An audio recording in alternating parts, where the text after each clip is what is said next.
समझ लो इस आत्मा का कल्याण करना है तो काम, क्रोध, लोभ, मोह, मद, मत्सर, आशा, तृष्णा, विषय, वासना, ये में आदमी रच बस जाता है। एक लड़का जवान हुआ तो उसके माता पिता शादी करते हैं और जब उसके पत्नी आ गई तो पत्नी का पति ही नहीं आसक्त होता है, ओके भाई भी, देवर भी, ये भी सब सारे बेईमानी में रस जाते हैं। ना कोई बहन माने, ना भाई माने, ना कोई माने। ये विषय इतना खतरनाक चीज है।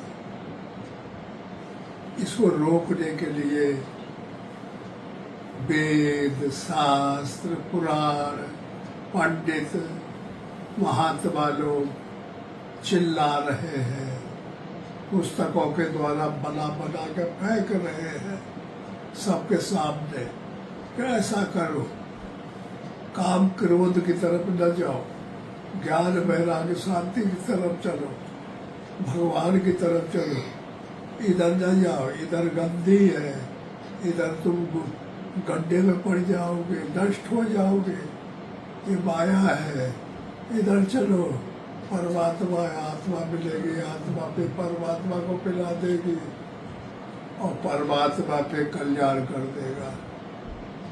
लेकिन इतनी प्रचार और इतना अंधाधुंध प्रकार का जानकारी होते हुए भी शास्त्र, वेद, पुराण, हजारों पुस्तकें बन के फेंक दी गई है।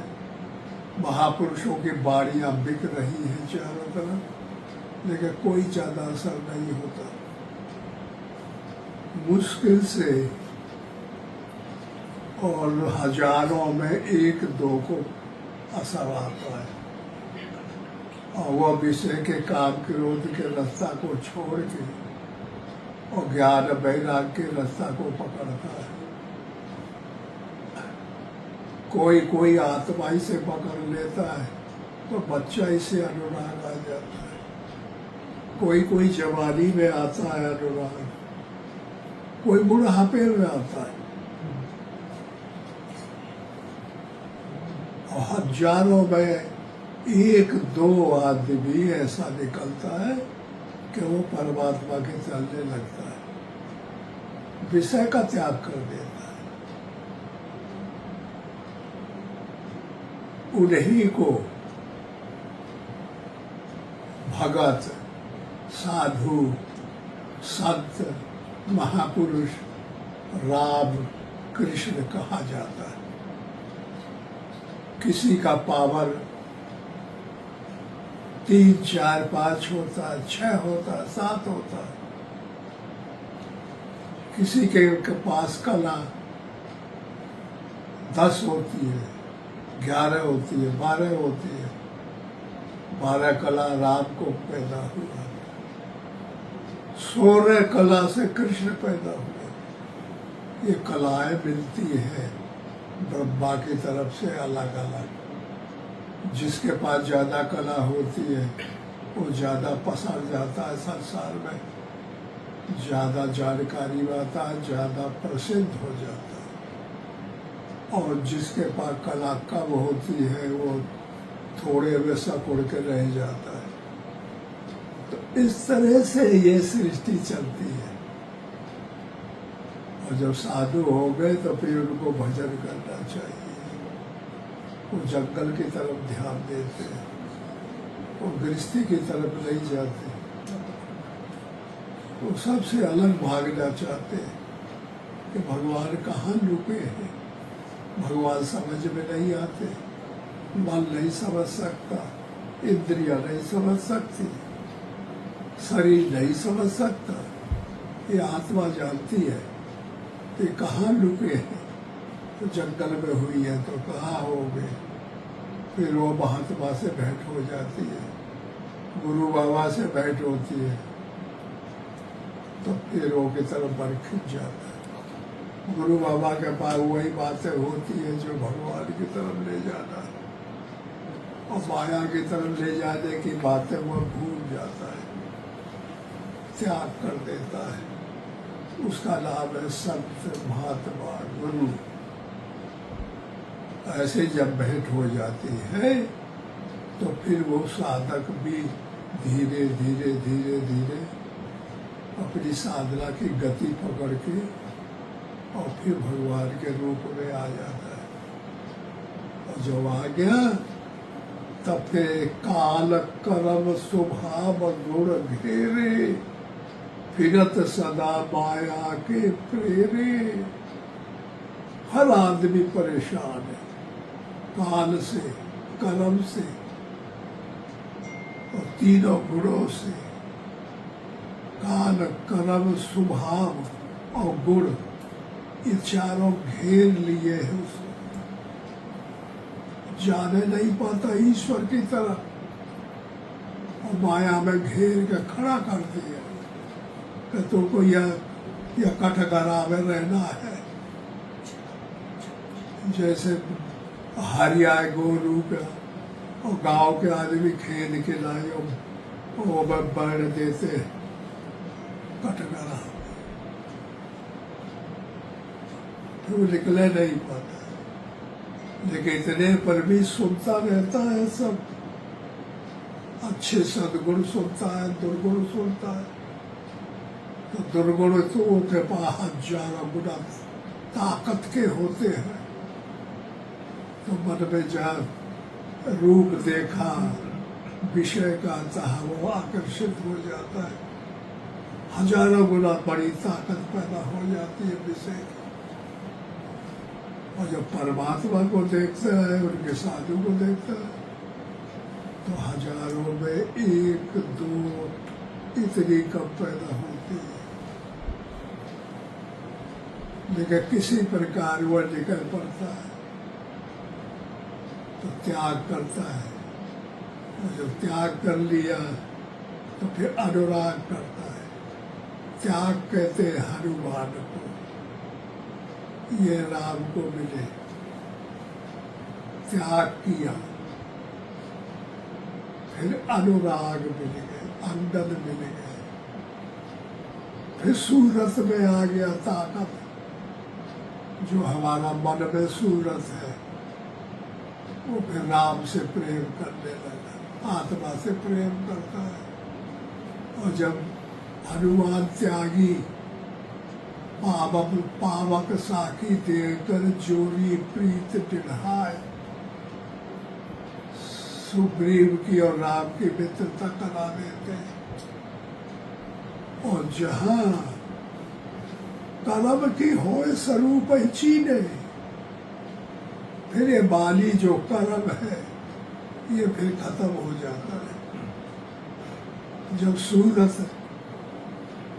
और राम और की सूरत में लग जाती है और मिल जाती है साधक की, तब फिर ये कर्म रूपी बाली खत्म हो जाती